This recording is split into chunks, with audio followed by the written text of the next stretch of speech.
What's up, everybody?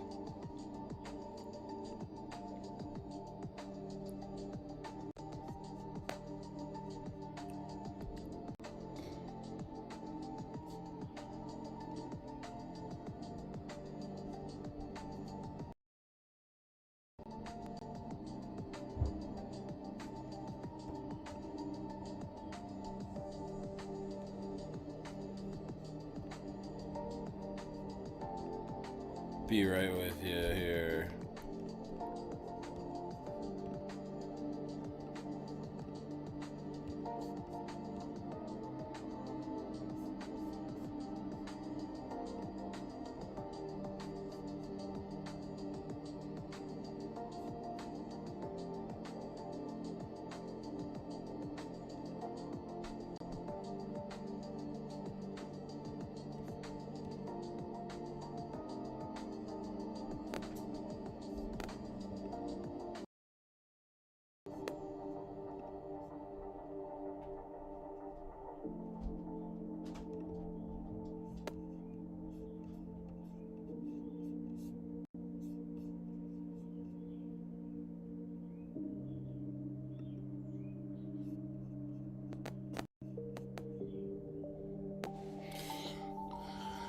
Wow.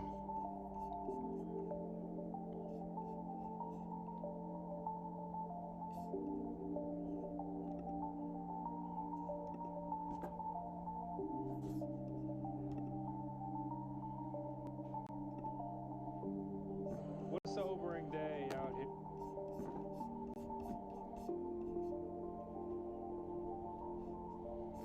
Guys, so much to talk about. So much to talk about. I watched a crazy video about Tom Lee, and it was crazy. It was scary. Very scary stuff.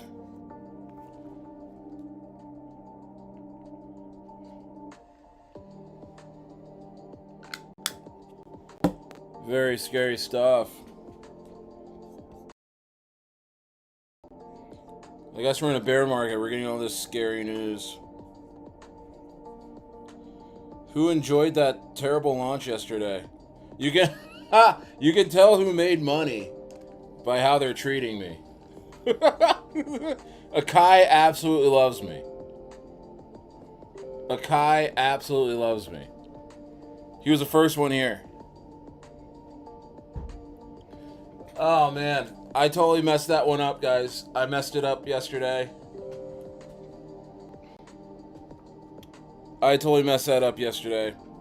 Just want to get that out of the way.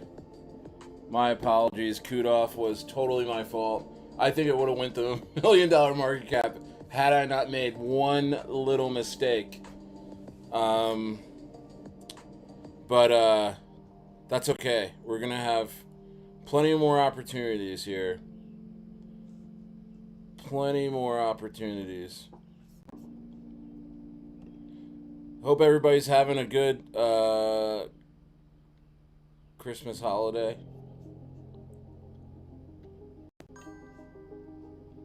Something just flashed.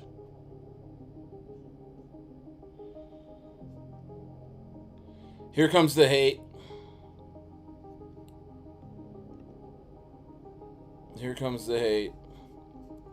Syed, yeah. Somebody went in there and held 10% of the coin. So I don't even know who you are. You don't even have a PFP, but I will answer you. You know, some things don't work out, especially on Sol. But you know, there was one little mistake within the 10 minutes. We bonded within like 2 minutes, and there was one little mistake that I made that just scared all the more buyers from coming in. The other communities that I had that were going to come in on top of my community held off, and by the time we fixed it, it was already too late. That's how quickly things move on Sol. See, if that happened on ETH, we would have time to be like, okay, let's fix this. Okay, all right, let's just market the chart up. No, people fucking sell. They push that sell button so hard on you, dude. They don't give a shit. They really don't care.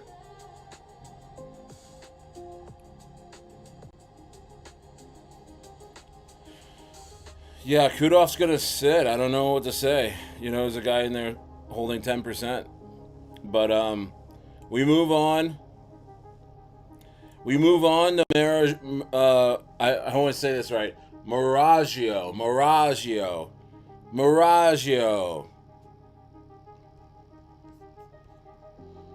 Yeah, ETH and Base are better platforms, but when you launch on Sol on Radium, it does kind of feel like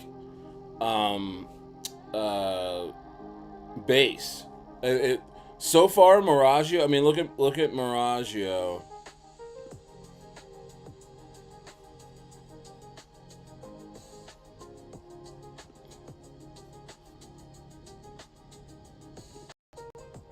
Look at Miragio, man. So far, this is doing very well. Shout out to Conrad, the Grippy Dev, $8.7 million market cap. He sent that to. Yeah, no problem, Syed. Yeah, this is our bounce back play. Go ape, go ahead. We're good. See, look at this. Look how we were able to hold a floor. Look how we're able to hold the floor, and look how, you know, it's just gonna start pumping. And then Sol trending is about to happen with Miragio. So Miragio looks, yeah, Moonbear says Miragio looks freaking good, dude. Great surprise today. Yeah, man, we just, yeah, here's the thing with me, and you guys know this about me, all right? You guys know this about me, because we had some really big wins and we had some L's like yesterday. But if you know one thing about me, as soon as I have a loss, I bounce right back. I get right back in there. I get up. I do not stay down. Whatever you do, you get punched in the mouth and you fall down, you get right back up. You gotta get up. You gotta get up. And you gotta learn from your mistakes. I made a mistake in front of my team yesterday. One little mistake, and it was a bonehead mistake. And it was a rushed mistake. You know, I left, and I had an appointment. Here's what happened, guys. I had an appointment I could not cancel. It was for a lease of a property over here. We're trying to just get our roots in Bariloche and just lease a property for a year as we look for a ranch or a house. And I couldn't break that appointment. And we were ready to deploy at like 1 o'clock. And then we had some things, come about. We had to fix a website, fix some things. So it ran into my appointment. So now at 2:30, I had to get in an Uber to go to see this place. I'm in and out of reception, no internet, and my team deployed, right? And I rushed to a cafe and sit down. Mind you, I don't have any tokens of my own. This is all team, right? I went to go buy like 1% for me and for a KOL. I was gonna get the token. I was gonna get on GMGN. I go and buy. It gave me freaking 8% because I thought we were at 40 or 50K market cap by the time I sat down. Because I'm hearing my team in our private VC going, holy shit, we're pumping. Oh, man. Oh. So I just go in. I'm just like, okay, 5 sol. And then I freaking realize I bought 78 million coins of my own coin. And I'm like, oh, shit. And they're like, yo, was that you? I'm like, yeah, it was me. And they're like, we got to split this up. I'm trying to split it up. And on GMGN, I didn't have my private key on my phone to transfer it to Phantom and split the wallet up. So I'm sitting there trying to figure it out.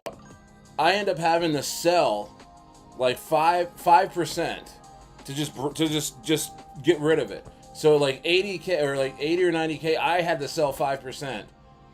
And it just knocked the token down. And then somebody comes in and starts buying 6, 7, 8%, 9% on top. And then that was it. When people see that, there's no new buyers are going to come in. We bonded within 3 minutes. We bonded within 3 minutes to 120K. And the momentum died when I made that one mistake. And that was just totally on me. Otherwise, I think we would have went to 1 million, And then, whoever that was that ended up buying like 8, 9, 10%, I don't know why you would do that. But it killed the token. Not me, but I was, I'm saying that the next person that did that really killed the token. But that's okay. We have other plays. We have devs at our disposal in our group,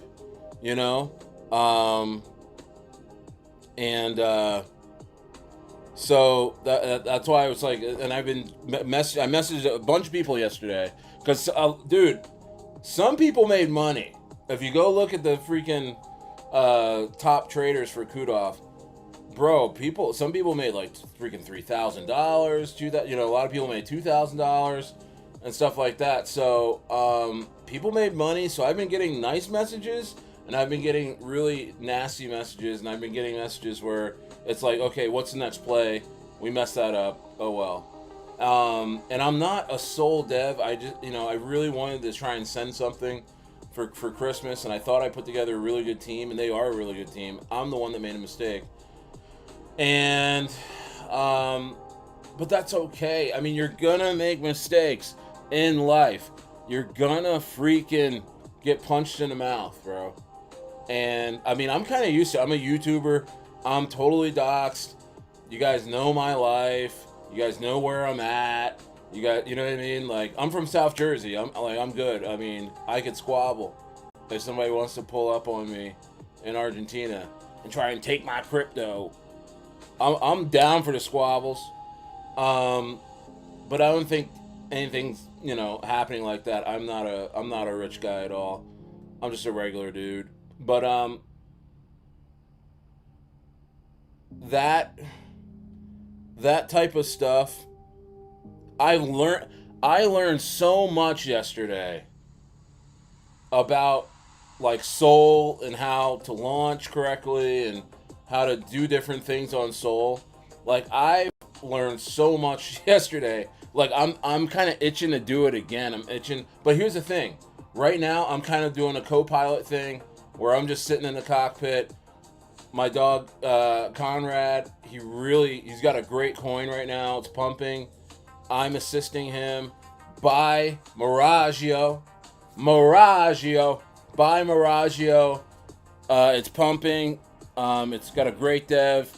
And the way we did it, and the way Conrad did it, is that he released it on Radium. So there's no creator fees and no like pump fund jeets coming in and out. You know what I mean? Like we hold nicely. It's like, it's really nice. I like it a lot, you know? And, yeah, but, hey, shit happens. I realize I'm a bonehead. But, here's the thing. I'm not going anywhere. I'm not going, and I'm never gonna go. I will pump a coin again. I will send a coin to millions dollar market cap again. Hence why you guys hang out with me. We are going to keep looking at this market as a whole. Looking at America as a whole, because that's the number one market for crypto.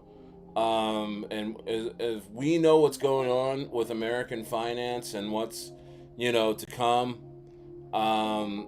then we really stand a chance to at least have a hold on mentally on what's going on, so we're not surprised. And I want to go over a video today, bro, that it's about Tom Lee, guys. It's about Tom Lee and ETH.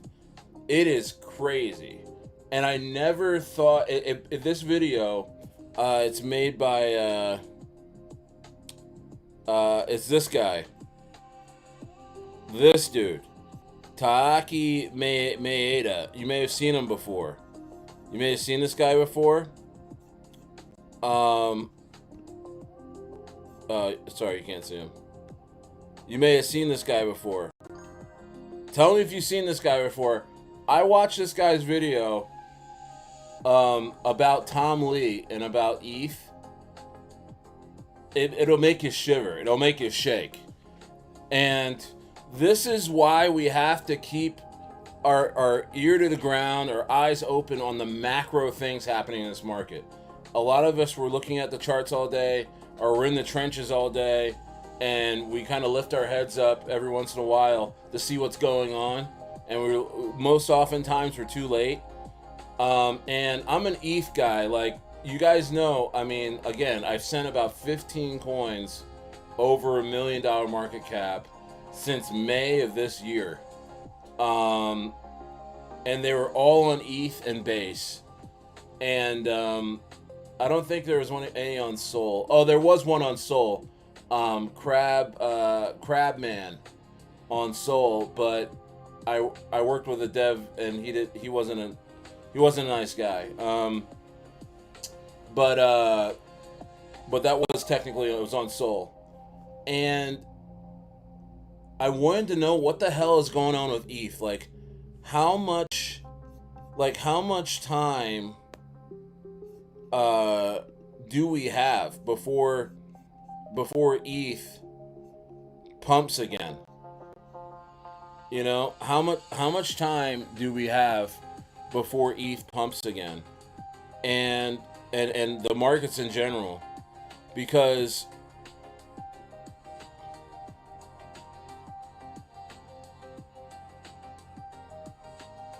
it's important. Like Michael's experience says, yeah, more money to be made on ETH and base, for all who participate. I 1,000% agree with you. I love cooking on ETH. I love cooking on base. The problem is, there's just there's not much volume, and I don't know why, but this video that we're about to watch, I mean, this is not a FUD video on ETH. I love ETH. I think it's great. But there are certain people, and Taaki makes this claim, or at least point, right? Because he's an ETH maxi pretty much too. He's just making the point that Tom Lee has other motives for ETH, and it's really all about a cash grab, a momentary cash grab, and he very well could be pumping and dumping ETH. And it's a fascinating video. It may come off as boring to you guys, so maybe we save it for hour 2. And I don't know, maybe you guys want to get D-Jenny first and watch Miragio pump. But yo, what's up in the chat? The chat's going crazy. The chat's going wild. Moon Bear says, dude, what up, Stair? What up, Moon Bear? What up? What up, is that a Kai? Or Ali? Good afternoon, my friend. D-Mac says, Miragio. Shout out to D-Mac. What up, Moto J? Jason's in here. Music TV Brotherhood's here. What's up? Michael's Experience. What's up? Syed is here. Let's see. Denise is here. Yeah, I messaged Denise yesterday. I was just messaging people I haven't talked to in a while about how excited I was about Kudoff, and it's about the launch, and I was like, here, and I got him the contract address, and you know, guys, I can't take the risk out of this market. I wish I could.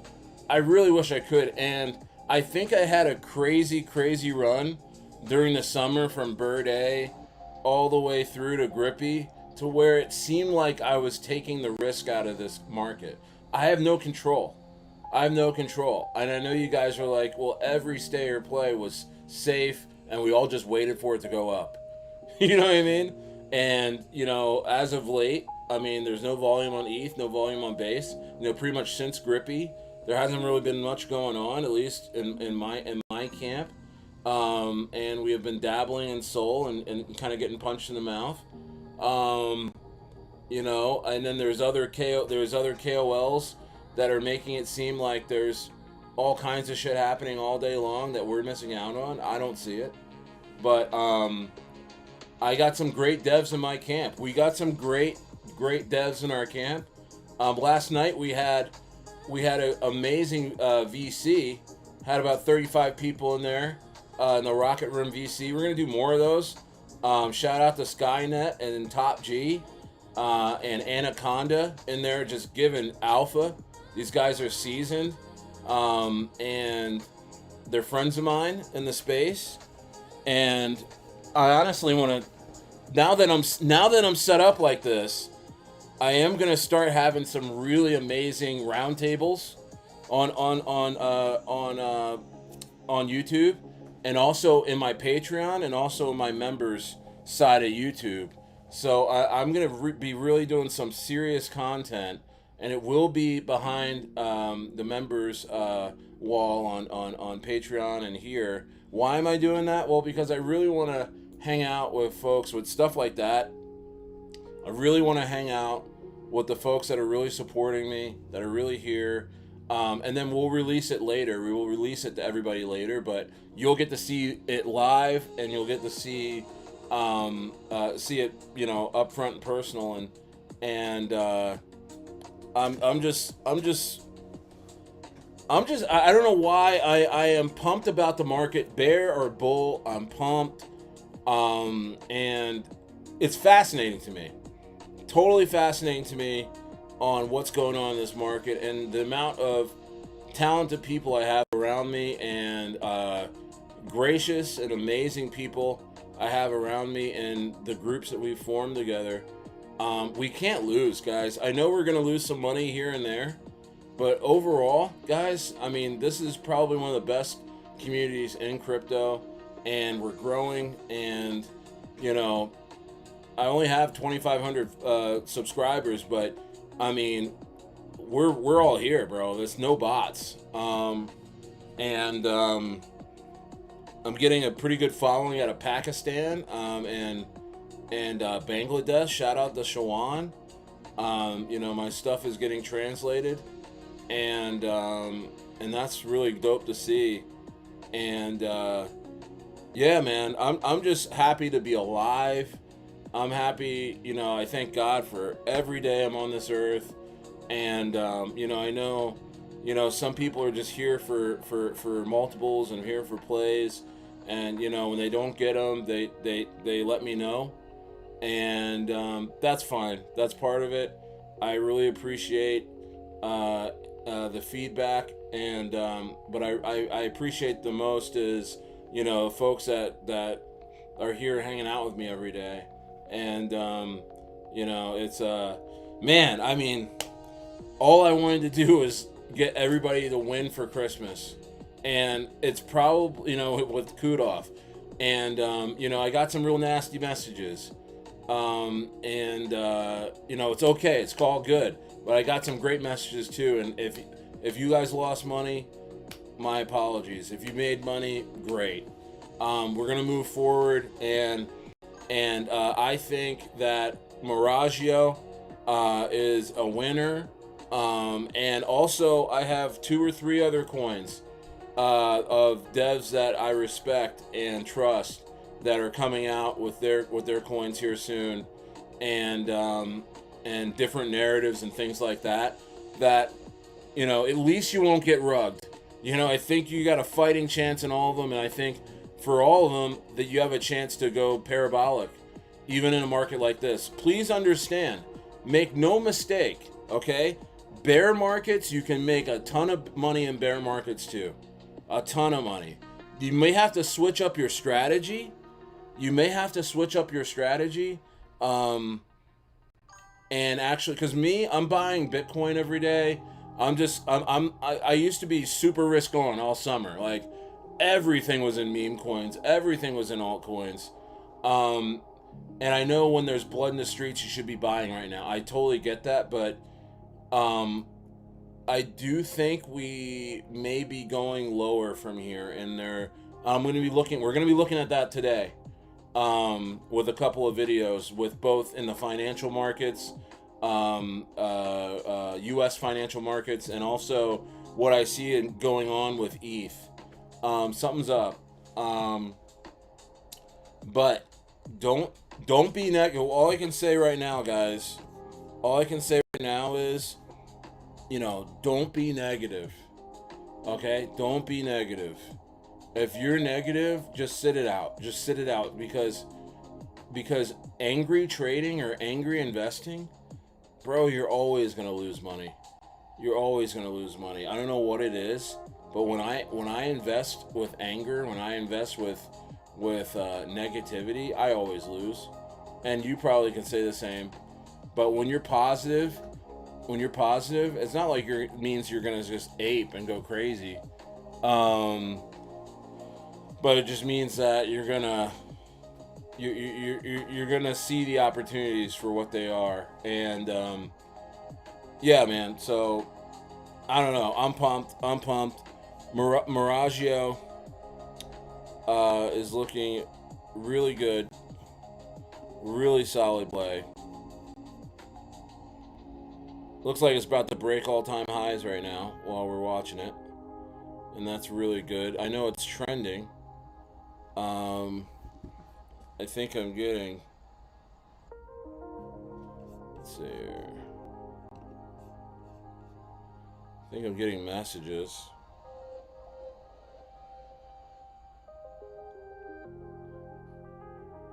Stare phone going crazy.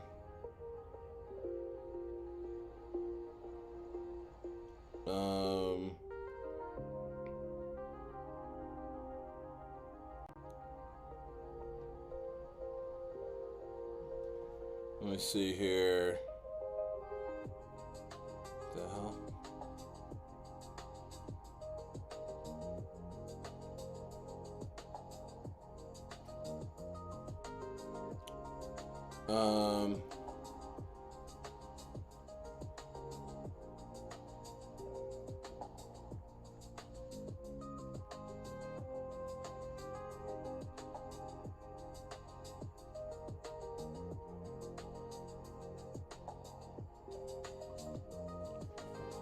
Let's go. Let's go. Let's see what some people are saying. Yeah, everyone. Yeah. Oh, by the way, I just started a Patreon. We already have like 20, 25 paid Patreon members. It's incredible. I'm honestly thinking about either. I'm trying to figure this out because I want to lower costs for everybody, and I think Patreon does that. And I don't want to do away with the inner circle. I want to keep the inner circle, but I think what I'm going to do is if you're in the inner circle, you get a free Patreon membership, and also I also have a Discord starting and stuff like that. So, but Patreon's been going great, and you're gonna see a lot of B-roll, a lot of candid, as I unbutton my shirt. It's not OnlyFans, but I'm like, you're gonna see a lot of candid stuff. No, there's gonna be no nipples on there. There's gonna be no stayer nipples on Patreon. 0 stayer nipples. So if you are trying to get on my Patreon to see stayer nips, you are in the wrong place. You're in the wrong place. You're in the wrong place. You're in the wrong place. But that was bad. That was bad timing. Yeah, Bam, send it, dude. Honestly, do it. It's up to you, man. Honestly, I always say, just don't full clip, don't full port into anything, okay? I mean, $2,000 is a lot of money, Bam. But I mean, do you want to 10x that before Christmas? I mean, we're at not financial advice, but Miragio is at an 80K market cap, 85K market cap, right? It's now passing all-time highs. I can see this thing going absolutely crazy. Got a nice floor. Look at it now. I think it's definitely gonna get up here. Look how small. Look how new this is. Look. This thing's gonna shoot up all the way up here, and then it's just gonna be a crazy Christmas for everybody involved. Here's the thing, man. What was that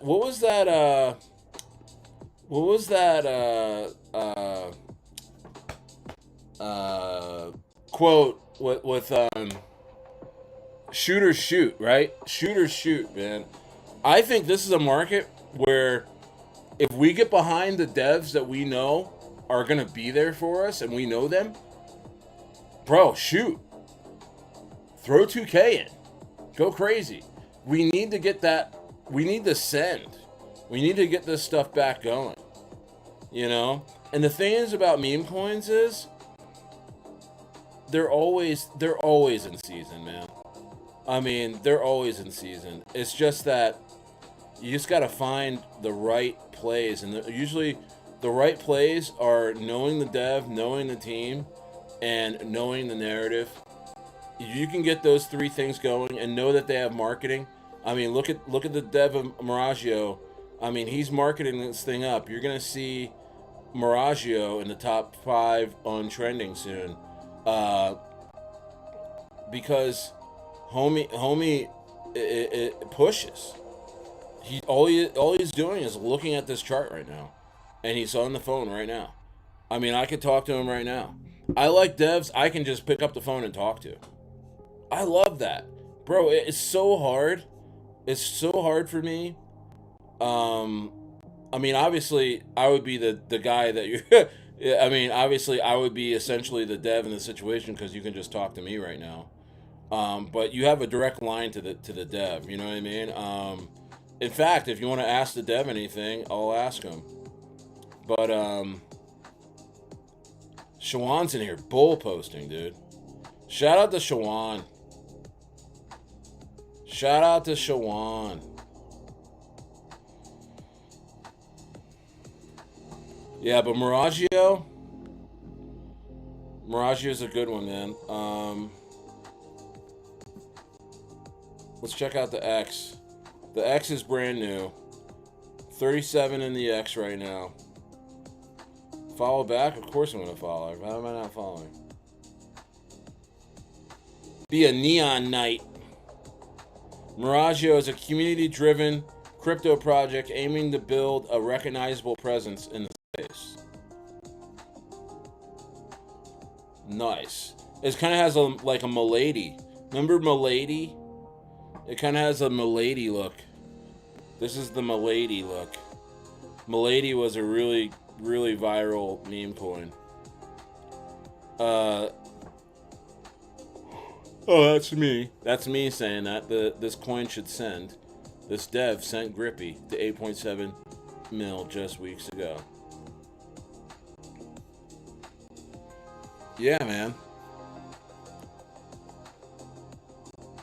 It's sick, and we're past all-time highs already. 85K. 85K, which is already hard to do in this space.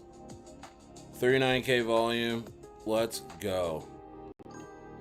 Buy the breakout. This shit's sick. Buy the breakout.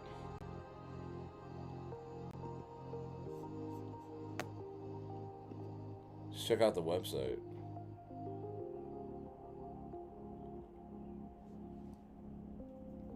Just check out the website.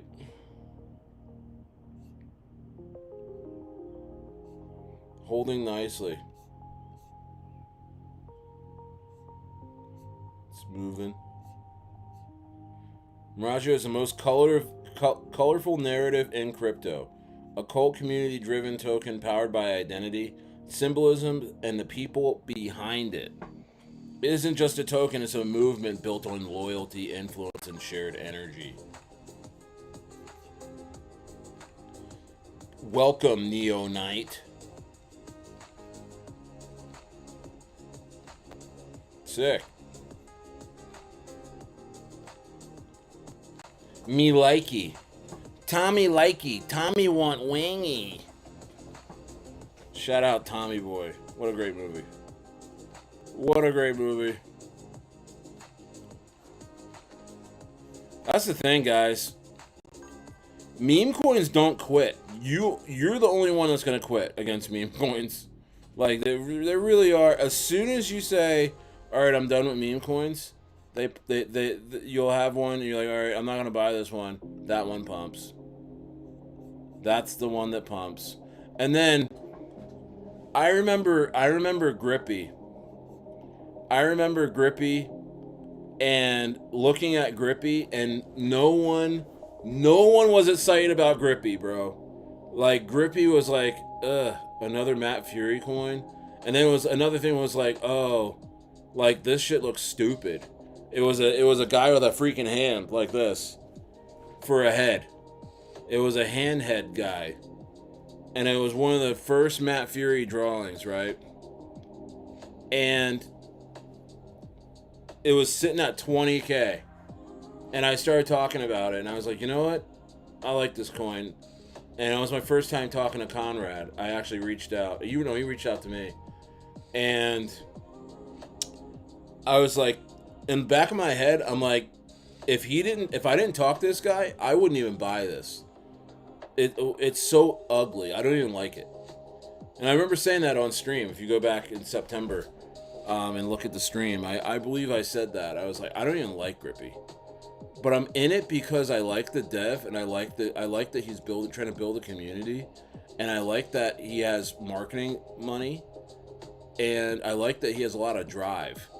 So I bought it, and the shit went crazy for no reason. I mean, yeah, we were talking about it, but it's just like the coins that you think are gonna send, or are gonna send. Oh my gosh, those are the ones that that never do, and you're like, oh, but it had this, it had that. I liked it so much, and then the coin that you buy, that you're like, hey, this is pretty cool. Like, all right, I know that. All right, whatever. Those are the coins that send for some reason. Those are the coins that just become money-making machines, dude. And for me, Miragio, I mean, it looks to me, seriously, let's just say it out loud. It looks like an LGBTQ coin. Like me sitting next to this coin right now, I look like I like Skittles. You know what I mean? I'm like one of those guys. You know what I mean? Like, think about, look, like you see Miragio and you see me chilling, you're like, this guy's probably gay, like, because of the rainbow thing. But it actually, it's not even a rainbow thing. It's kind of like I don't know. It's like a lot of colors. I mean, maybe the Skittle people stole the color thing. The rainbow. For me, growing up, rainbow was God keeps all his promises. I mean, that's what, Sunday school, that's what they say, God keeps all his promises. You know what I mean? Do you ever see a rainbow? It means God keeps his promises. That was in the like literally, I'm 41. Like growing up, that's what that meant. And then, I mean, I don't know, like the 90s or something hit, and now it's just like, now you see rainbow lettering and stuff. They're like, people are coming on like, is there gay? No, man, I'm just pumped about Miragio. I think Miragio's a chick. So maybe this is the first stud of Solana. That was rough. We'll cut that whole segment, all right?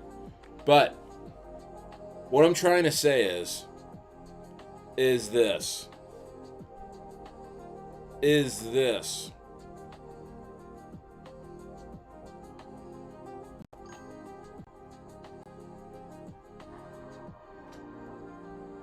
What am I trying to say here? Is that the coins you least expect, send. That's what I meant to say. Okay, I'm just checking in. Now, guys, I already talked about Rudolph in the beginning of this, or Kudolph. Yeah, totally my mistake. Go back and watch. I gave a whole. Yeah, here's the thing. Here's the thing about crypto. Here's the thing about crypto. If you're a guy that doesn't move on quickly in crypto, I mean, in my experience, like me personally, if I don't move on from something that didn't work out, because it's going to happen a lot in crypto. Crypto is the riskiest financial market in the entire universe. So if you think you're going to step into crypto and be like, all right, I'm so-and-so, so I know what I'm doing, and I'm just going to win all the time, bro, you're wrong. Crypto is all about managing risk and managing losses.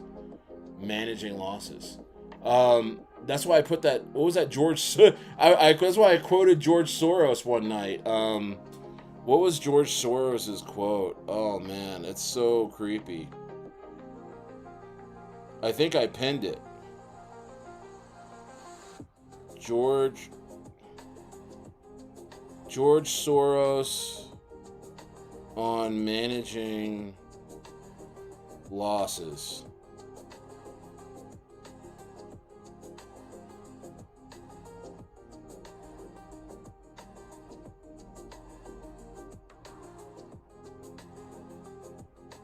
Okay, look, listen to what George Soros said about managing risk and stuff. He says, "I know. First of all, I am the most evil person in the world to be quoting George Soros right now, but he said it best, bro. I mean, um, I'm only rich because I know when I'm wrong. It's not whether you're right or wrong, but how much money you make when you're right and how much money you lose when you're wrong. It is much easier to put existing resources to better use than to develop resources where they do not exist." You know? I don't know, man. I don't know, bro. But if you're the type of guy to be like the day after or 2 days after something fails and something goes wrong, something doesn't go the way we want it to go. If you're that,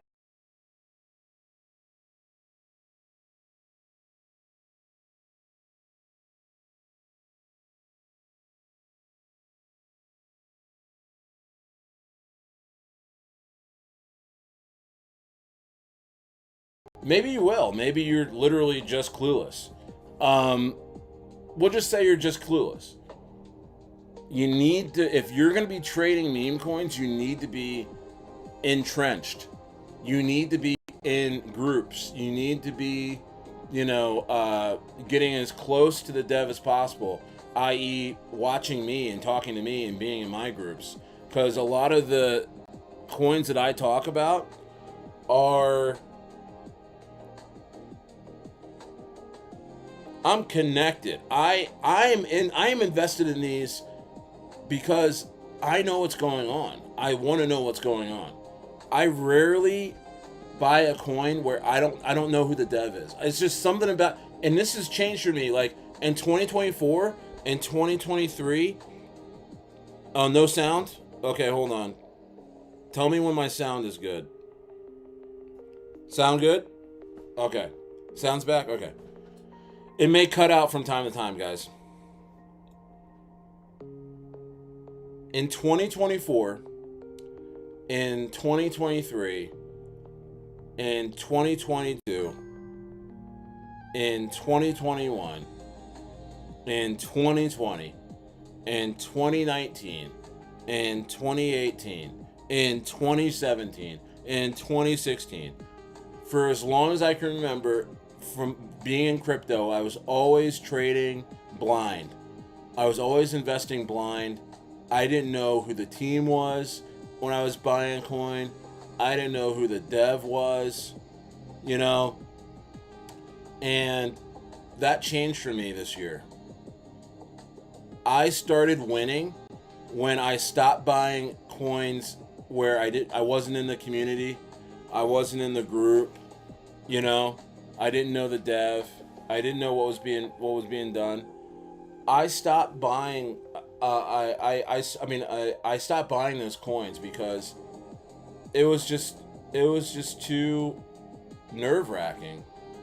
I would win some, I would lose some, but if you're not in a group, if you're not in the rocket room, especially if you're not in a circle, if you're not in the Patreon, where you can contact me directly, um,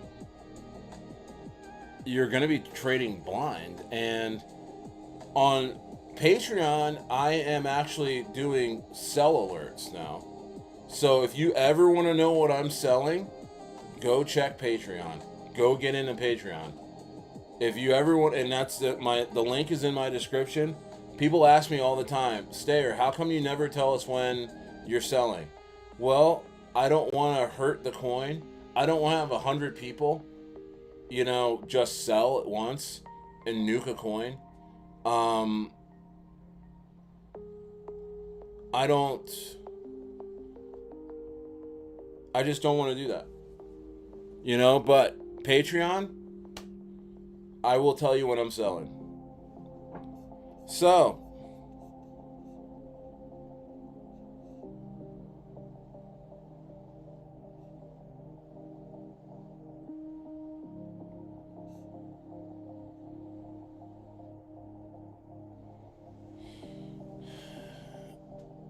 uh, let's see. But hey, let's look, dude. All right, guys.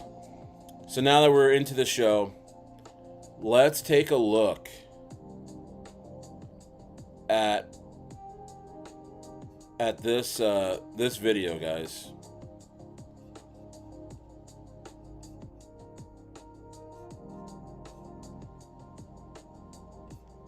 Let's take a look at this video about ETH.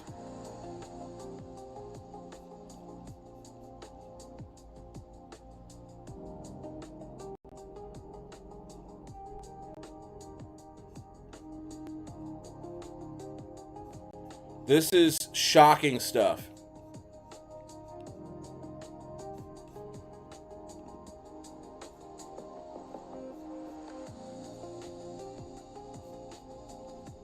Let's see.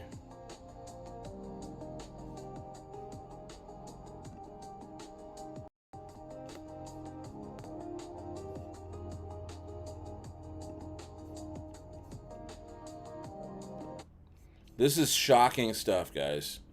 What this guy's about to lay out, and this guy is one of the best traders out there right now. He's won a couple trading competitions and stuff like that. He's an expert yield farmer, and I've seen him on a bunch of different shows. And here's the thing. I'm going to start having people like this on my show, on Patreon, and on my members. And so it's just going to be a whole nother level to my show. Till then, let's really hear this guy out, because it's insane. And I'll be commenting live. He's talking about shorting ETH again. Now, he shorted ETH when we were all so bullish on ETH back in October, when ETH was like at 4,500 or something like that, when ETH was about to touch 5,000. This guy, this guy, right, shorted ETH at the highs against everybody, including me. I mean, I was like, oh, ETH to 10,000, ETH to 12,000, because Tom Lee is saying so. Tom Lee, you've been seeing me do videos on Tom Lee. I was bullish on Tom Lee until this video. This is shocking stuff. And he lays a very, very good case to why Ethereum is probably going to go down to like under $1,000 in the next couple months. That ETH, even at its price right now, is overpriced. And that Tom Lee has been pumping ETH this whole entire time. And he's done a great job doing it. But outside of Tom Lee buying ETH, there's nothing really, there's no buyers. They're just sellers. And Tom Lee is running out of money. He's running out of money. If you guys don't know who Tom Lee is, I'll show you.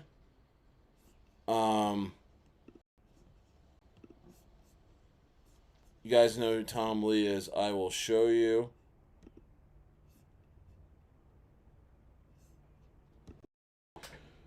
He is the CEO of Fundstrat, which is a firm that does analysis. So let's see here. Fundstrat, you'll see him here. So Tom Lee. This guy has been pumping ETH so hard. And what Tiaka is going to talk about is that this guy is incentivized to do this. He's going to make millions of dollars getting ETH high as possible. Only, and the worst part is only to a certain point of time will he want to do this, and will he ever care to do this. And this video, he explains when Teaki thinks when Tom Lee is going to lose interest in ETH almost on the day, and where homie is going to pick up a multi-million-dollar check from Bitmine, who is the stock that is buying, that is the capital for Tom to buy ETH. You know, hundreds of millions of dollars worth of ETH. That money is coming from the shareholders of Bitmine. So they're dumping Bitmine on their shareholders. They're using that money, that cash, to buy ETH, and they're just hoarding ETH. They're trying to do the Michael Saylor thing, right? But it's almost like a carbon copy of what Michael Saylor's doing. And this dude looks like an absolute grifter. Like he's coming into crypto.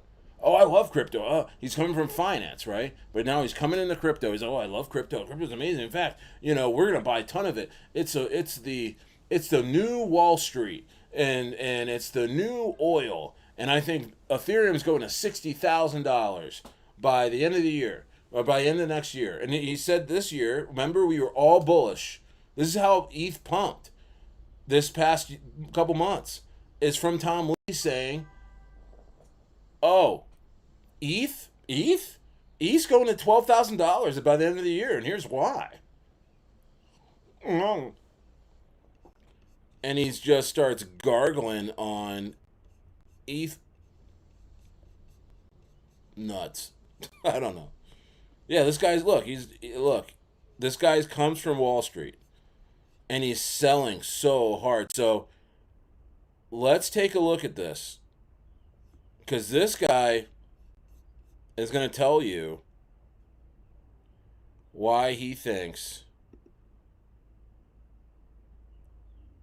ETH is going to go absolutely crazy down. And I'm so interested because I've made a lot of money on ETH meme coins the last few months. And this would change everything for me as I wait for ETH to pump. And he's telling, okay, let's take a look. In this video, I'll explain why I decided to short $1 million of ETH again, because I think it's headed much lower. This is the agenda for the video, so let's get right. In the last 2 months, I made over $500,000 shorting ETH and alts from the market top. In this video, I'll explain why I decided to short $1 million of ETH again, because I think it's headed much lower. This is the agenda for the video, so let's get right into it. So for the past 2 months, I've been bearish the markets, and I've expressed that view by shorting ETH and also altcoins. And I've been back into the arena, so 10 days ago or ish, I re-entered my ETH shorts because I did close them a few weeks ago when it went to like 26.50 or so. But we had a bounce, and I am short again. Since I made that post on Twitter, I've added to my positions, and now my average entry is 31.33, roughly $1 million worth of value, and 56K or so in unrealized P&L. And I've been doing fairly well, just having a short bias. And if you're interested in more content and my live trades, make sure to check out the premium Discord. He's got an open short on ETH at $1 million right now. Link will be in the description below. So let's go over the ETH bear thesis recap. I spent 2 months on this, so I'm not gonna spend too much time on it. If you want like a deep dive, just watch my previous videos. I still think they're pretty relevant. But the part 1 of the ETH short was understanding that MSTR and Michael Saylor, they're out of money. Therefore, a Q4 pump is unlikely, especially after the October 10th liquidation event. So it made sense to short ETH above $4,000. That was a fairly simple trade. So yeah, MSTR, MNAV just keeps dwindling. It kind of reminds me of last cycle near the market top. And if Saylor can't buy, we lost one of the largest marginal buyers of Bitcoin, which is not great. And the question I posed my audience was, what happens to ETH and alts if the guaranteed Q4 pump doesn't materialize? Everything goes lower, right? That's kind of what happened. And October 10th was good, I guess, the catalyst for everything happening, because you should expect the fundamentals of ETH and Solana and all these infra coins to get much worse once alts went down, because you should expect less DeFi TVL, because the reason to deploy capital on chain is for the yield, and the yield comes from altcoins. And you can kind of see that, yes, just understanding the altcoin market can allow you to understand, I guess, or alts going down is kind of like a leading indicator of on-chain adoption, because after a big liquidation event, people are going to pull back capital. So now, that was already shitty. He's saying as altcoins pretty much keep bleeding out, ETH will bleed out as well, because that's where all the liquidity is at. And honestly, the legitimacy, because all these altcoins sitting on top of ETH gives ETH legitimacy. Otherwise, what is ETH driving? I think we're in part two. I think, it's similar to part one. Tom Lee was always a part of shorting ETH, because I just thought that he pumped it above fair value. So, shorting it back down made sense. But I still think he is propping up ETH, which makes it an interesting opportunity, because I think once he is out of money or starts to run out of money, ETH will, actually converge to fair value. I do think ETH wants to go lower, but Tom Lee is preventing it from going lower. And at some point, he will run out of money. And if you've been watching ETH like I have every day, ETH looks like it wants to go down so bad, but it just keeps popping up. And he's saying that's Tom Lee, but injecting millions into it, which he is. But eventually he's going to run out of money, and then what happens next?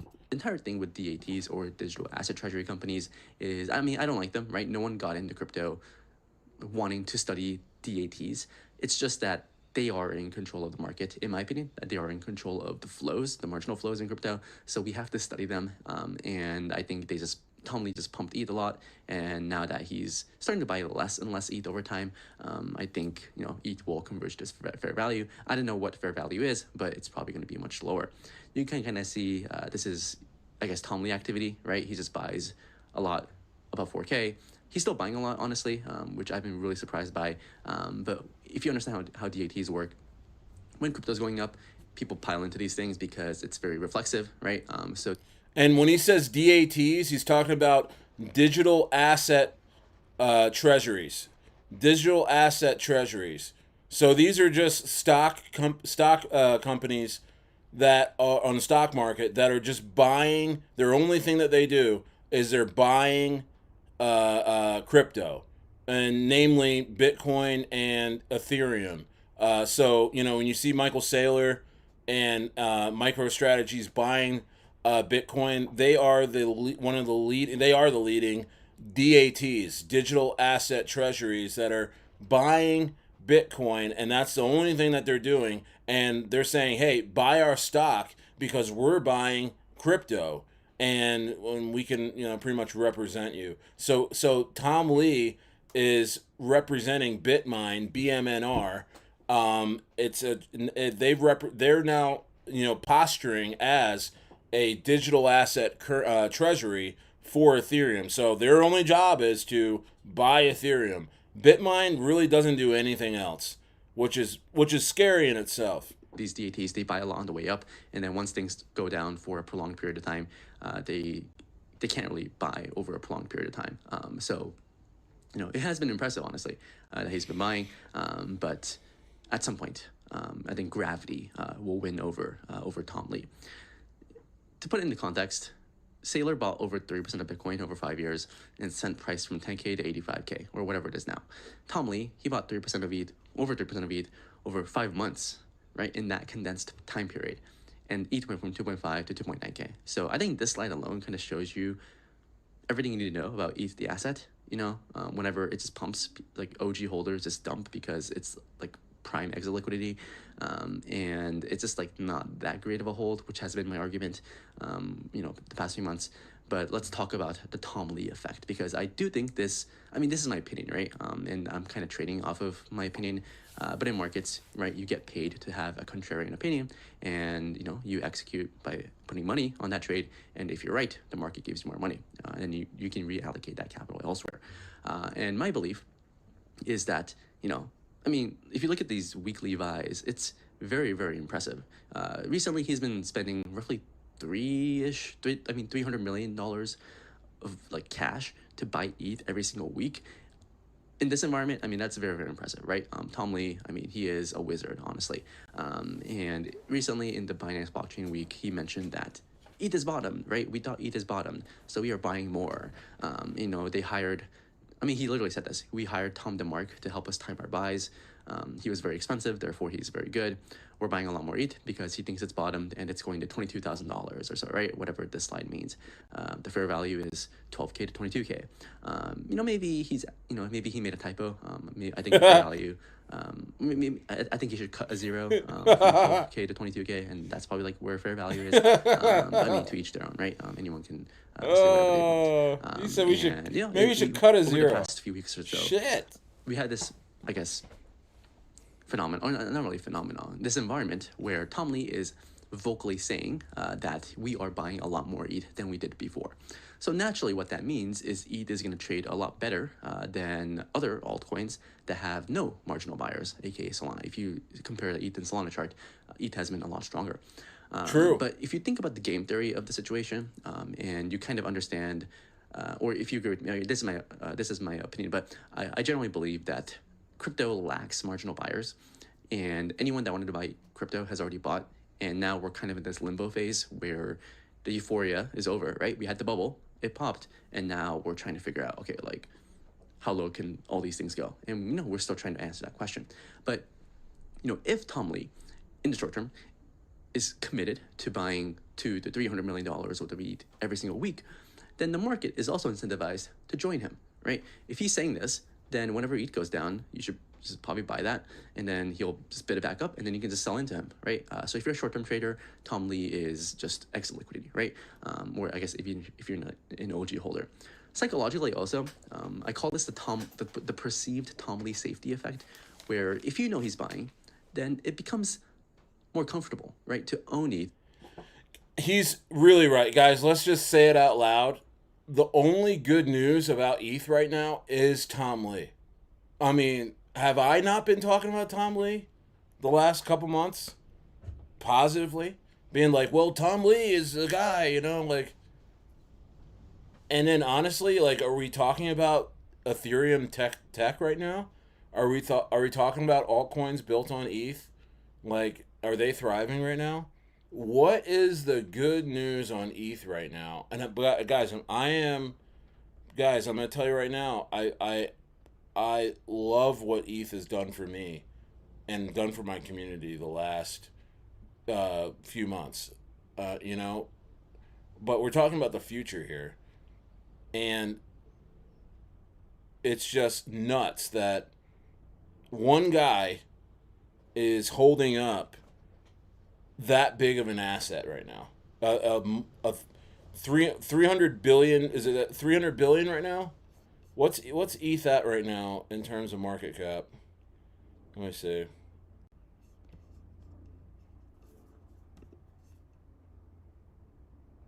What market cap is ETH at right now? Because this is insane. ETH's at 2,900 right now. It's pumping. It's at 6% in the last 24 hours, and it's a little slow. Yeah, 360 billion. $360 billion market cap, and one guy is holding this up. And please interject in the comments if you can mention something else that is giving you bullish vibes about ETH. For me, for the last 120 days, it's only been Tom Lee. Over Bitcoin or Solana, at least in the short term. So if you're playing a market bounce, you should probably own ETH.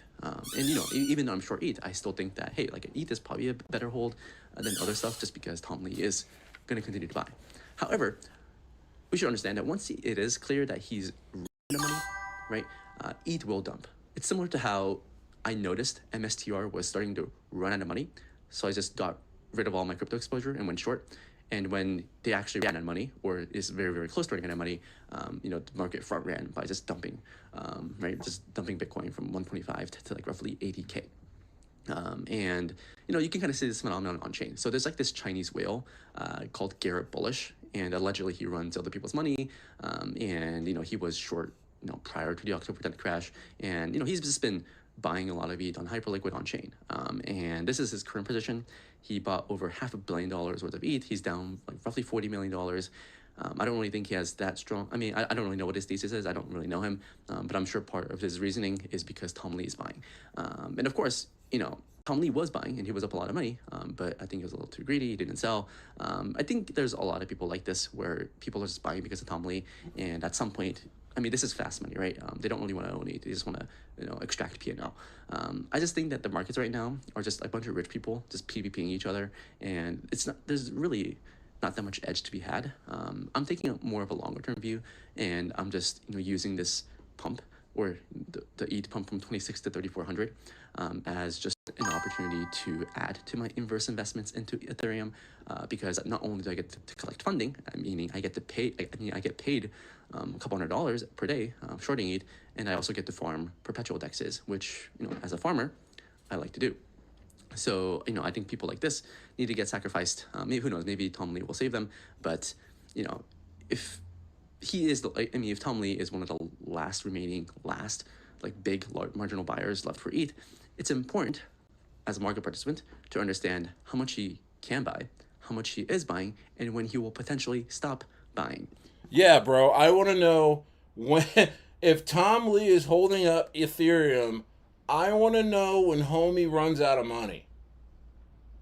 If he's the only guy that is putting hundreds of millions of dollars into ETH right now, I have to know, when is homie running out of money? Because when he runs out, it's over with, bro. It's over with.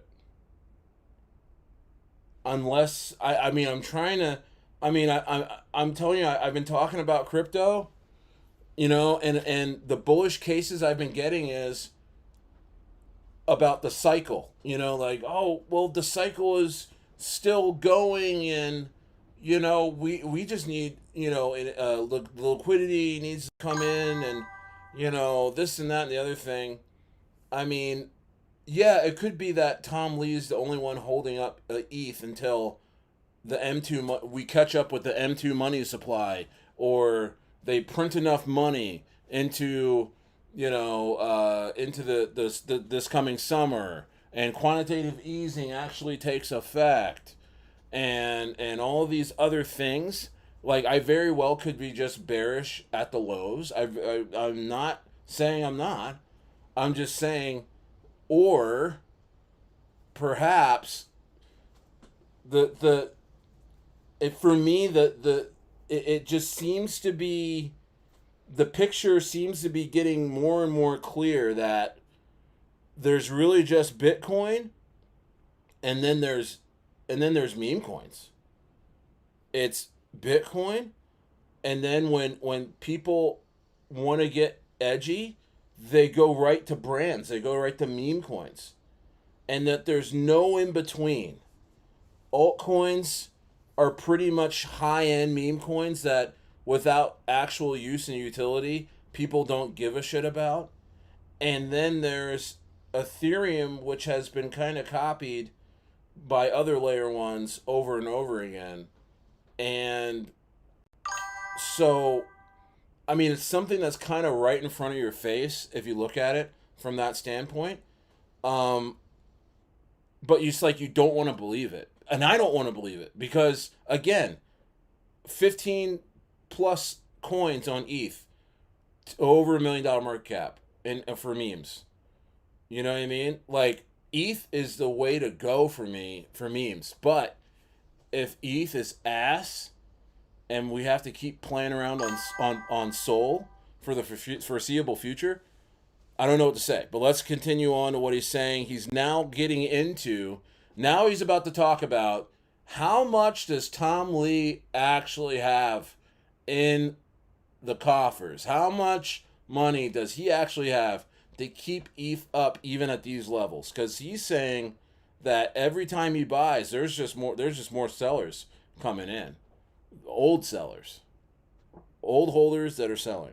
And I think this is the work that I've been doing over the past few weeks, which is the reason that, or the reason I started adding is because I think he's going to start running out of cash kind of soon.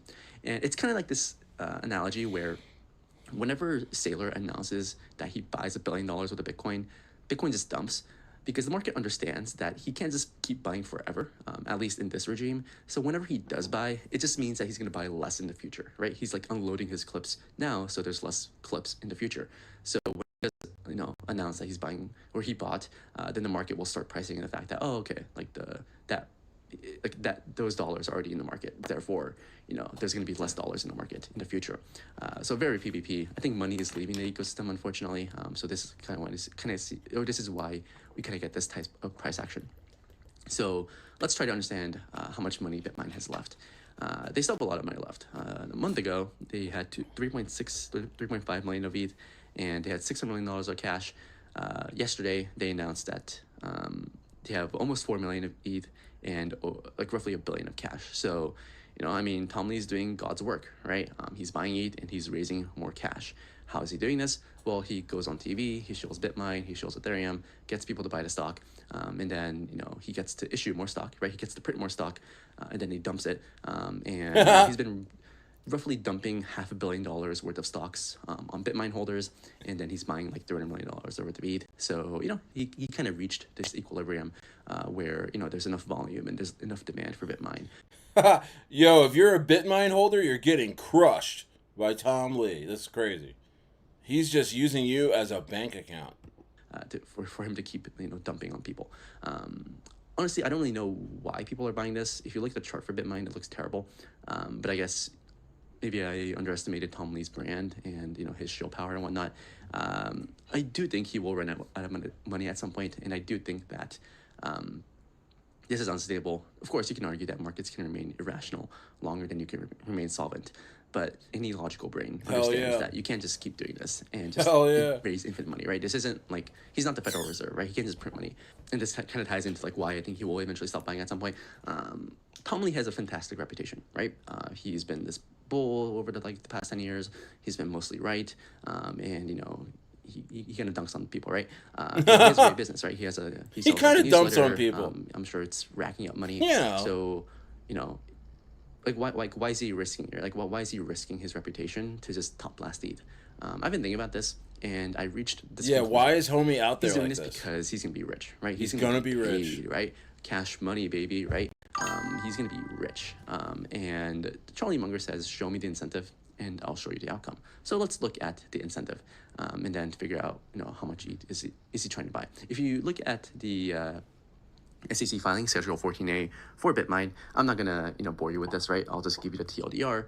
If you're interested, you can just look this up on Google, whatever, and then do some Control F, look up some numbers. But basically, the BitMine, or if you're like a BitMine shareholder, you want Tom Lee to be incentivized to keep showing this thing, so the thing goes up, right? Essentially, and his performance-based comp is based off of BitMine revenue, percent of ETH accumulated, and BitMine price and market cap. And then once a year, the board can vote if he is eligible for a $5 to $15 million cash-based bonus. Oh. A $5 to $15 million cash-based bonus in hundies in a black briefcase with those the little gold things where it's like, and they just turn it and show Tom Lee. They're like, yeah, Tom. Yeah. Yeah. Yeah. They're just like, Yeah, but you're right, Steve. He says it's crazy, but at the same time, it just goes to show just because you have a lot of money doesn't mean you know what to do with it or manage it. I mean, this is a terrible play by BitMine. This is horrendous on its face that they would be buying this much Ethereum and holding the bag. They're essentially holding the bag. they're going to have so much Ethereum, and Ethereum just underperforms on its own, they're going to dump this stuff and try and save their ass. Do you guys ever think about that? Like, this stuff, Ethereum is being bought by them. It doesn't mean they can't sell it and dump it on the market. And I think the thing is, I think what he's going to go into is that once Tom Lee gets this bonus, he's out. He's out. And they're going to run out of money. So either they run out of money, okay? Either they run out of money first, or he gets his cash bonus first. Either way, he's out at a certain point, and he's going to talk about this, where he gets that cash money, there's really no more incentive for him to pump ETH. It's going to be like, at a certain time, he's going to say it's going to be in January, which is crazy, right? January 15th. So imagine Tom Lee at the end of January, and we're like, yeah, Tom Lee's back, and then you're going to see Tom Lee on CSNBC, and they're going to be like, Tom, what do you think about Ethereum now? It's like, Ethereum? What? Ethereum? What? What's that? Ethereum?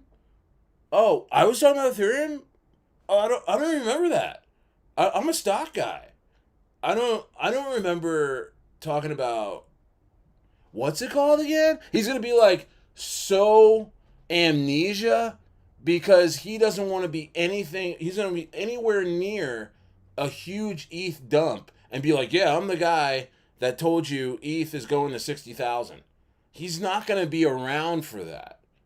You guys understand that? He's going to be gone.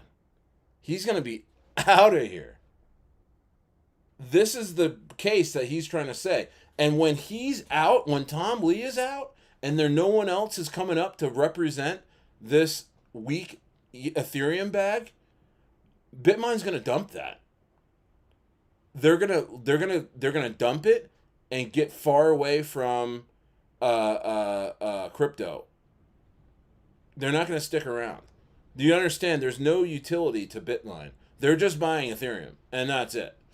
And I think there's some incentive for Bitmine to be doing this too with their shareholders. They got to be making. He doesn't go into this, but I kind of thought watching this, there's got to be some sort of incentive for Bitmine as well, which could probably be legal or illegal, having to do with their shareholders' money.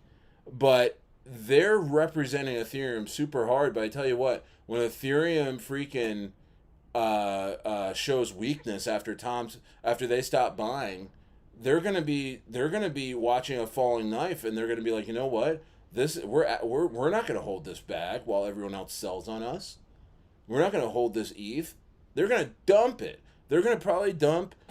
They have 4 million ETH right now, and they're probably gonna buy another billion before it's all said and done. They're gonna dump this, bro. They're gonna dump this, dude. I mean, it's just basic finance, covering your ass, So let's continue, because this is crazy. And I'll get to the comments. I mean, first of all, Bitmine revenue, it's kind of weird, right? Because if Tom Lee buys 10 billion of ETH and it's paying like 2%, that's $200 million of revenue. I mean, it's not like Bitmine is doing anything as a business, right? All it's doing is just like buying stuff, like buying ETH. I mean, at the end of the day, right? It's not my right to complain. It's how, the incentives are structured. So, it is what it is. But if you look at the equity-based comp, you see that once Tom Lee reaches, or Bitmine reaches 4% of ETH, he receives 500,000 shares, which is roughly $15 to $20 million in today's price. If he reaches 5% of ETH, he gets $1 million, which is double that. And there's also, compensation based off of stock price and market cap, which he has not reached yet, but, he's getting there. Actually, for him to do this in 6 months, or for him to get close to this in under 6 months, or roughly 6 months, is very, very impressive. Let's talk about the incentives here, right? So he wants to get 4%, 5%, and then he wants to pump the price. All right, cool. That's pretty simple. So Tom Lee is incentivized to ape cash into ETH into year-end because once a year there's a potential cash bonus, right? He wants the metrics to look good, because in the January board meeting he wants to be like, hey, like I've been buying so much ETH, give me $15 million. That makes a lot of sense. He's also less incentivized to buy ETH like this aggressively, right? $300 million a week, like he can't do that forever. He's less incentivized to do so once he does reach the 4 or 5% target, because there's less of a bonus there. Of course, you can argue that he has to keep buying for the price to pump, but you can argue, yeah, there's less of an incentive there, and he's more incentivized to just like pump stuff into year end. And you know, like Into year honestly, end. if that was my cash, or if that was like my compensation, That's then it. I would pivot my channel and start shilling Ethereum to $69,000, right? I would for sure do that. So, you know, game respect game. Tom Lee, I mean, he's done a lot for the space. So, you know, I'm happy that he's getting a bag. I guess it depends how much he's going to be paid and whatnot, but, you know, he's going to be paid. For the cash-based portion, so I showed you like the equity-based portion.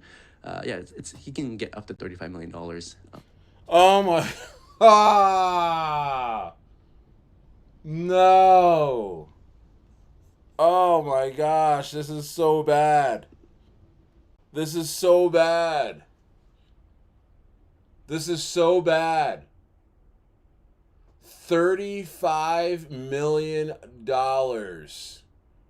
It just keeps getting higher. The cash out for Tom Lee to shove Ethereum down our throats. Oh my gosh. Imagine if you needed surgery, right?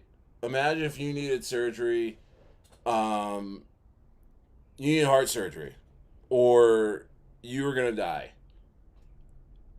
And you went to the doctor, and somebody gave them $1 million or even $35 million to make sure that the heart surgery for you didn't go well and that you died. Do you think you would survive that surgery? Do you think you would survive that surgery? No. No. So imagine a guy like Tom Lee with all his credentials and all his accolades over the years of being an amazing, analyst for the stock market. He hops over to crypto for he's only been here for about a year. No, he's been here since the summer. I think he's only been here since the summer. Tell you the truth. And he just pops up and he's all about ETH, and he's shoving ETH down our throats. And then we come to realize homie is getting $35 million potentially at the end of the year. Like literally January 15th. He's going to get into that. January 15th. He cashes out. He's going to get so far away from this. You're not even playing. It's crazy. Consisting of a $15 million upfront payment. And $15 million this up board front meeting is going to be January 15th, which is an January important date, which 15th. I'll go over. And you can kind of see at the bottom part, people can vote whether or not Tom Lee can get the $15 million bonus, which honestly, I think he is deserving of a $15 million bonus. They're going to give it to him. He pumped ETH from 2,500 to 4,900, and he's still buying. I mean, if you're an ETH holder, like you should be happy, right? And if you're a Bitmine holder, you should probably be happy. So, I would approve this. I mean, I'm not a holder, but if I was, I would be like, yeah, hell yeah. Tom Lee, I want him on my side. Let's give him more money. But also, right, you can also envision a world in which he eventually becomes a villain. Yeah, we're going to hate his his ass. A few ass. months ago, people were celebrating him, right? It's like, oh, Tom Lee, he's a visionary. He thinks ETH is going to $22,000. I believe him. But imagine a world next year when ETH is, I don't know, like 50% lower or something, and he's Maybe a just little got more. paid. Like, people will probably be upset, right? All this retail, like buying Bitmine because Tom Lee told me to. You're going to be pissed. I mean, which is not Tom Lee's fault, right? But, at the end of the day, people will be upset. They'll be left holding the bag while he's going to be, be rich, essentially. Swimming in cash. So, I mean, I can definitely imagine a scenario. Although I don't think Tom Lee did anything wrong, right? He's just, trying to make money, I guess. And the January 15th date here, Watch how this correlates with Michael here, Saylor. It's also an interesting confluence because, there's also this risk with MSTR risking getting delisted. This deadline is also January 15th. If you look at the incentives, Tom Lee is incentivized to just ape a lot of ETH into, like, I guess, year end, but also there's like this big risk factor. Hold on. This. Where, and the January. Guys, so we're talking about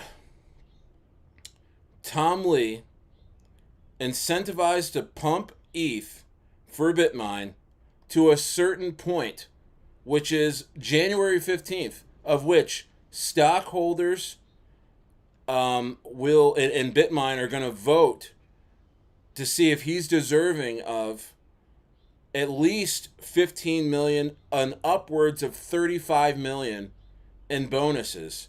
$35 million in bonuses for buying ETH and pumping it for them. And now we're going to look into how that is correlates with also MicroStrategy's having a huge chance of being delisted because of losing billions in index flows on the stock market, being delisted from the stock market, which would essentially end MicroStrategy's legitimacy. You see where the next couple legs down here on the market overall is happening here.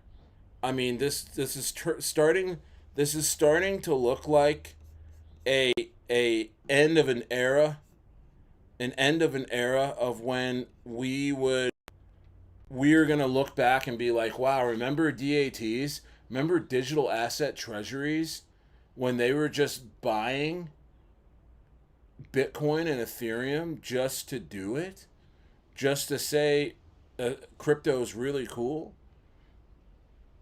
and that it's really valuable, only to turn around and get delisted and then dump all the coins that they bought onto the market and send us into this FTX level bear market, which, I mean, it looks like it's already about to happen. But I think we're probably going to look back on this and say these guys were complete assholes. And Saylor and Tom Lee. This is the case that our man Tiaka is presenting, the case that he's presenting. So let's see what's going on here. Second half, part 2. 15th date here. Whoops, where's it? Here. It's also an interesting confluence because, there's also this risk with MSTR risking getting delisted. This deadline is also January 15th. If you look at the incentives, Tom Lee is incentivized to just ape a lot of ETH into, like, I guess, year end, but also there's like this big risk factor where maybe, as Tom Lee is piling in the ETH, he might be like just buying ahead of a potential bearish catalyst, to think, like, if you want to think about it that way. If they were to be delisted, it would lead to billions of dollars of outflows, aka sell pressure. And you can easily imagine, or actually, yeah, I mean, there's like a poly market on this, but there's no volume, so I can't really, think about it too much. But the leadership must be a little worried because if you go to the website for strategy, MSDR, there's like this page that, if you're like a retail investor, you can kind of, I guess, register your support for them not getting delisted, and you can email the MSCI to like plead to them, please don't delist us or whatever. So they must be worried, right? If they weren't worried, they probably wouldn't have this type of website. Let's think about these scenarios.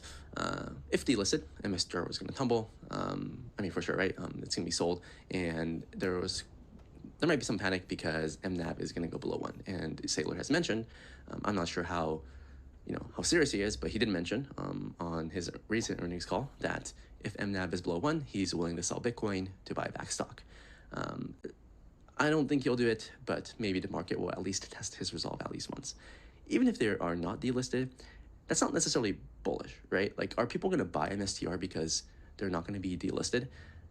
Probably not, right? Anyone that wanted to buy has already bought. And of course, if MSTR is dumping into this, then maybe there's going to be a relief bounce, but it's not like them being delisted is going to, or them not being delisted is going to create marginal buyers. So you kind of have, or in my opinion, you kind of have this situation where Tom Lee is incentivized to just blast money into ETH up into his bonus meeting, right, on January 15th, but also he's kind of blasting money into ETH right before this potential bearish catalyst, which, I mean, you know, if that lines up, then that's going to be terrible, right? Like, imagine Tom Lee just like burning all his cash and buying ETH, and then MSTR gets delisted and everything nukes, and then they have no money. That would be scenes. I think Tom Lee's smart enough to not do that, but, you know, it's worth studying the incentives at least. So in summary, I think in crypto, you should always ask yourself, like, who's the marginal buyer? Who's the marginal seller? I mean,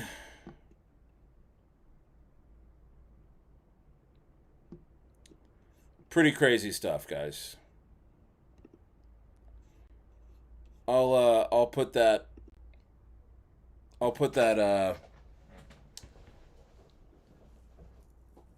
link for Tiaka in the description. Insanity. That's why it's kind of silly when folks right now. That's why I'm trading memes right now too, and I'm doing it on Sol, and I'm just trying to have some fun, because we may very well look at this time and be like, wow, remember when we could actually, you know, make money in memes? Even though it was a little bit, we could. Also, we got great devs still are walking around the building, right? Like I said before, Conrad, the Blocky Boy dev, you know, Skynet and Top G. We got them in-house. We got them in the building. We can buy their plays and do well. Which, by the way, I'll show you Miragio is pumping right now. In a moment, I'll take a look at it. But in closing on this Tom Lee thing, I think you got to follow the money, guys. And if Tom Lee is getting upwards of $35 million in bonuses to pump ETH to like January 15th of 2026, he can take that money and walk away. He doesn't need to stick around anymore, and I don't think he will, because he's going to see that MicroStrategies is about to get delisted probably, you know, or he's about to see that no one else is buying Ethereum except for folks following his trades up to this point. And so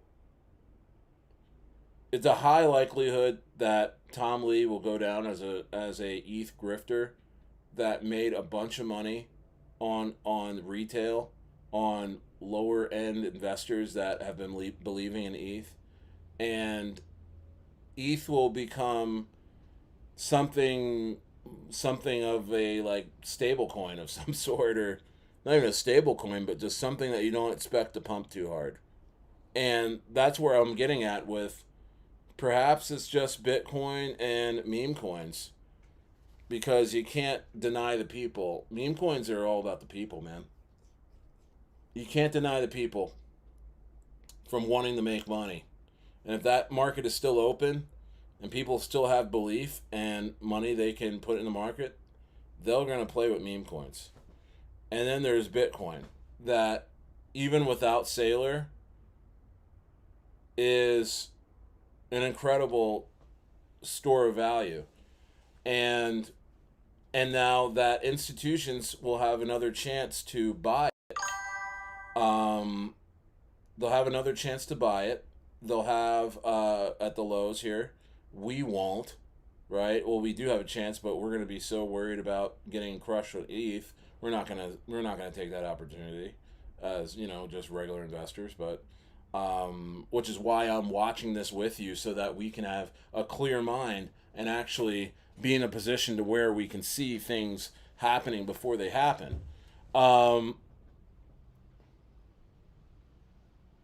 But there's a high likelihood that these two guys, Tom Lee and Michael Saylor, probably are going to send us way, way lower. Michael's experience says, I don't think Bitcoin is the play either. Wow. That's profound. That's profound.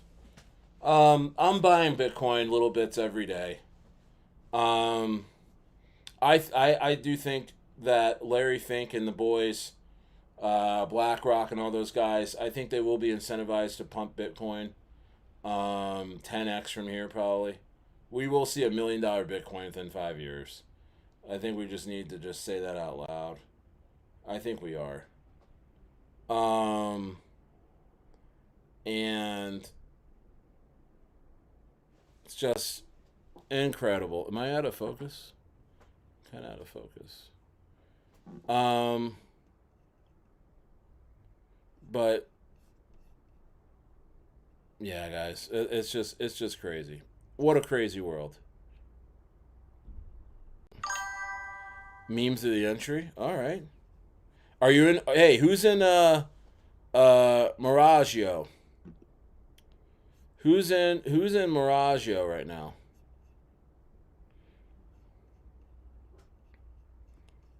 Who's in Miragio right now? Let's take a look.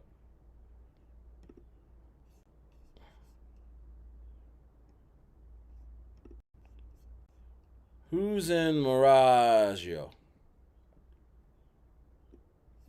Who's in Miragio right now, bro? That's what I want to know.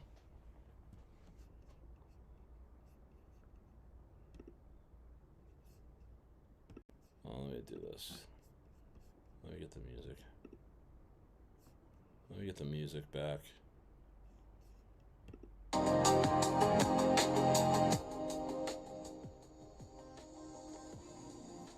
Who's in Miragio right now? Hey guys, make sure you join my Patreon.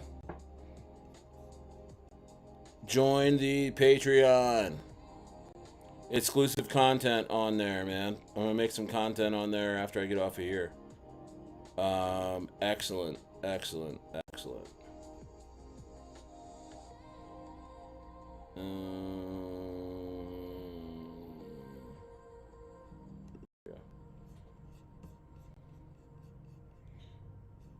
Looking good. Looking good. Super slow cook. Let's go.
Yep.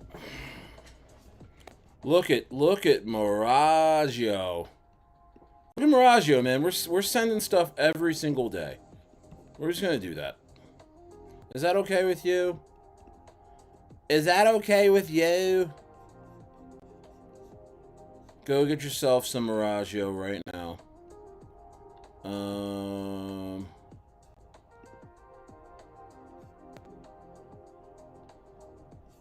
Is that okay with you?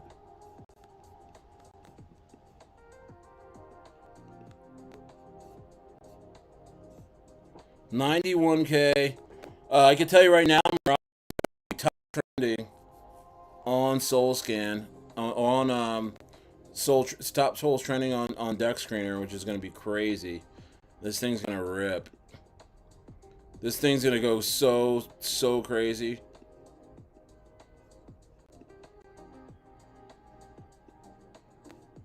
This thing's going to go so nutso.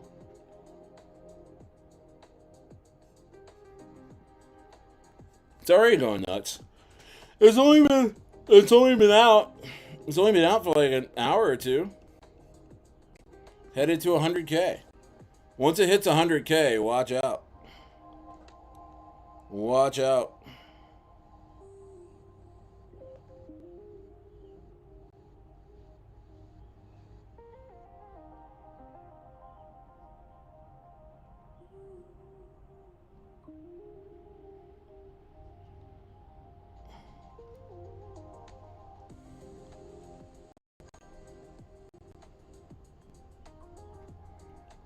Yep.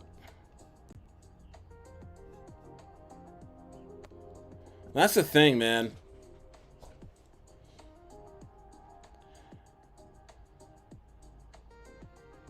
Meme coins. I mean, hey, Michael, Michael's experience, you may be right. You may be right. Nice, Stevie Reeds.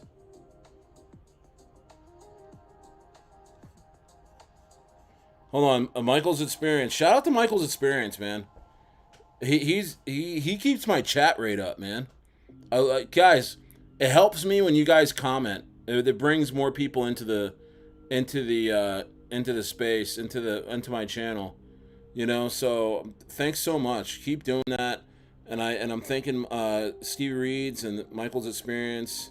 Shout out to Shalonius is in here. Memes are it.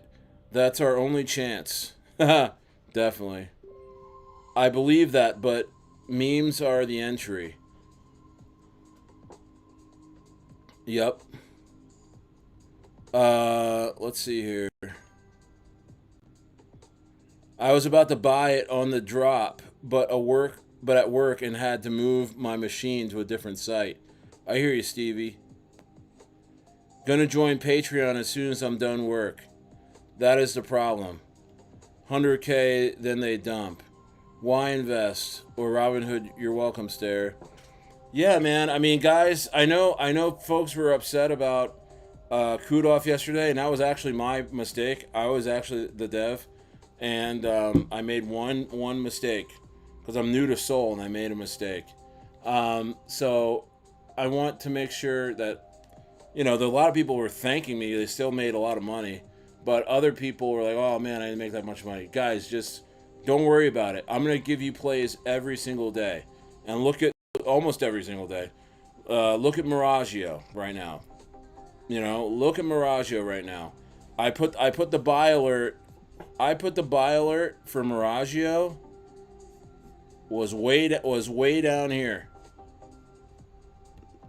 Look, buy. Oh, I said, yo, let's get in the Miragio. Shit was. Is that not working?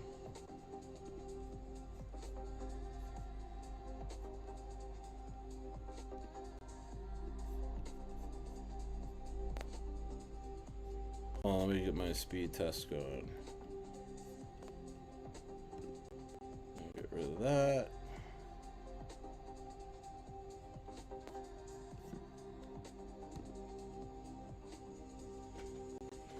Let me get a speed test.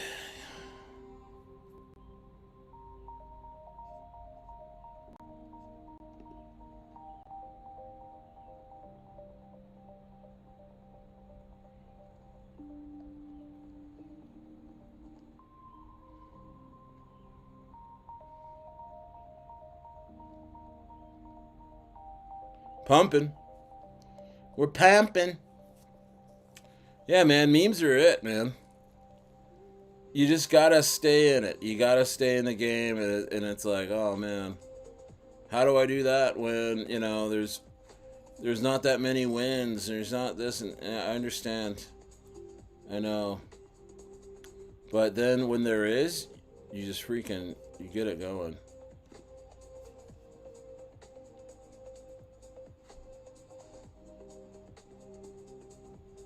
What's my thoughts on Charlie Stare? That's a cool looking dog. Well, the thing is with Charlie is that somebody bought a bunch of it and was dumping it and pumping it and dumping it. So we're waiting on the games to stop being played on Charlie. I don't know why that happens with coins that have been around for a while and they're kind of like at a low market cap. There's always some dude that comes around and tries to do whatever.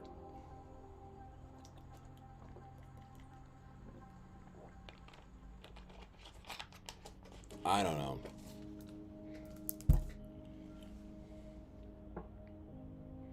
Oh man, he brought like $15,000 in one buy, and a coin that we were at like 100 and some market cap. He pumped it to like 450K market cap. You would have to spend 100,000. Yeah, maybe. Maybe.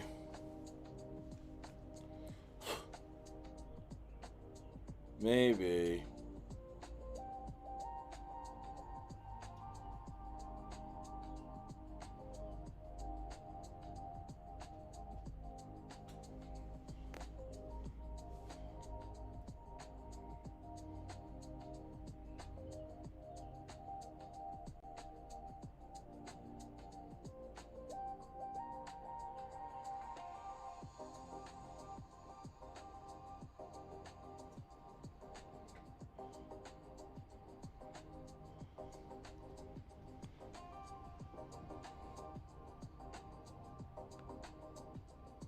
Need coins like Mog. That's already in the millions. I mean, do we? I don't know, man. If you're waiting on Mog to pump, wow, look at Miragio. But I mean, if you're waiting on,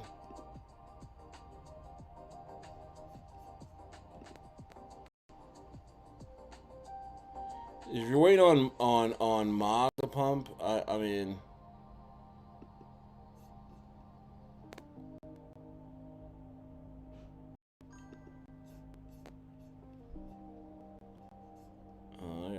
I gotta quit Telegram.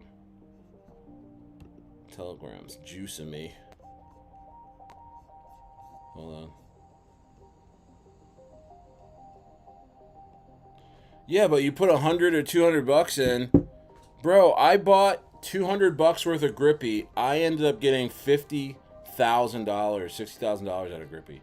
I think that's what. Maybe it was a little more. Let's see here.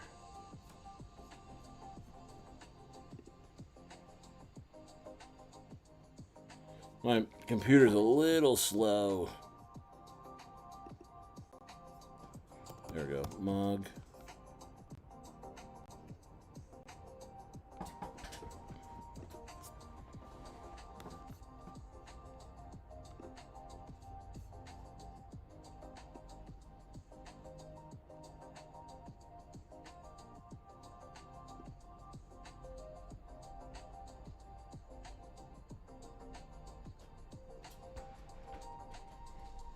That's what I'm saying. The meme coins, when they're at the beginning, $200, $300 here and there. Yeah, you may lose it, but then you get one that you put in for like $300, goes to like 10 mil.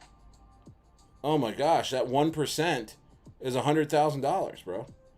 You know, when you're buying a coin under 50K market cap, you know, and you put $200 or $300 in, you're getting 1%.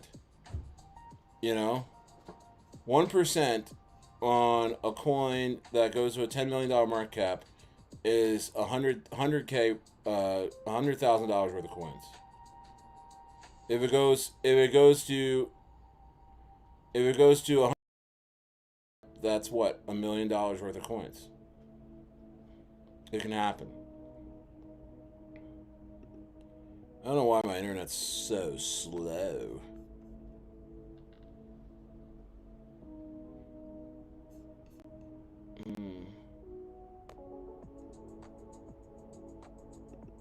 Maybe it's this.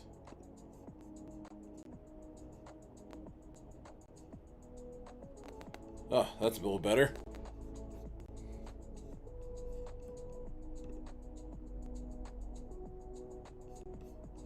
So what's actually going on with Mog? Anything?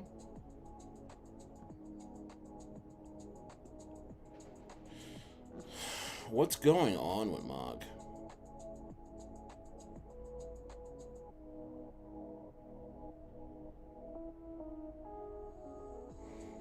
I don't see what's so special about Mog.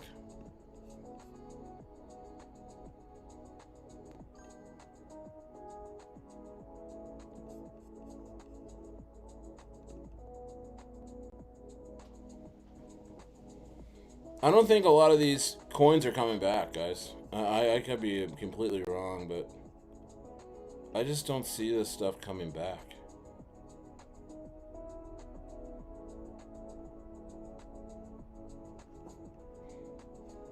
Yeah, I hear you.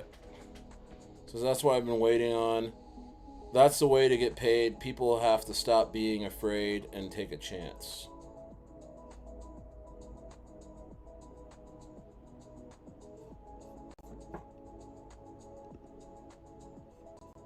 Yeah.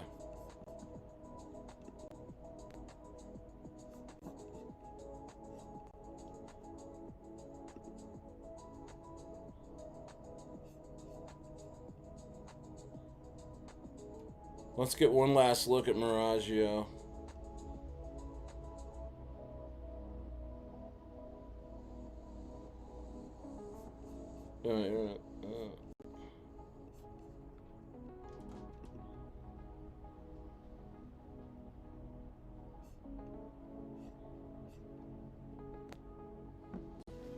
Let's see Miragio get to 100K, baby.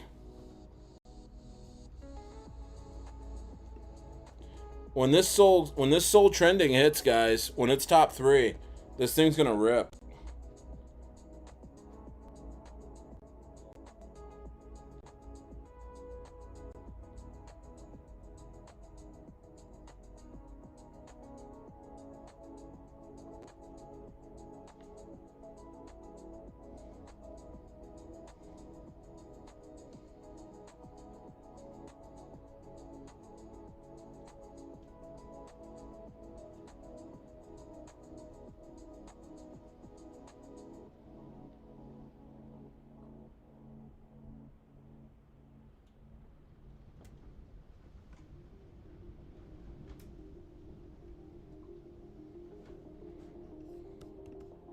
That is beautiful.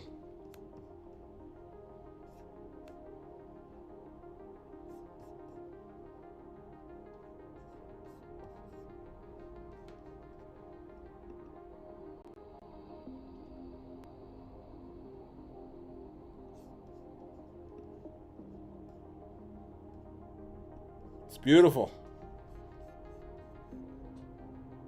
Miragio. That's beautiful, guys.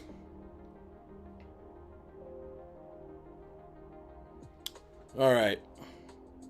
All right, I'm going to go get some stuff done.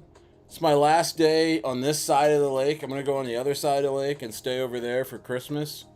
And then I head to Pucón, Chile to renew my visa, hang out there for a month and a half more. And then I come back to Bariloche for the winter season. So guys, it's been real. Go get yourself some Miragio. And I appreciate you guys. It's been an incredible day. Bad news on ETH, but you know what? As long as we're ahead of it, we're good. I would see if I could put in a short. It probably will pump a little bit more, right? Probably go to like 35. Probably go to 3,500 or 30 something hundred before you could put in a short, and it'll ride it on down. But all right, guys, I will see you later. Stayer is out ski.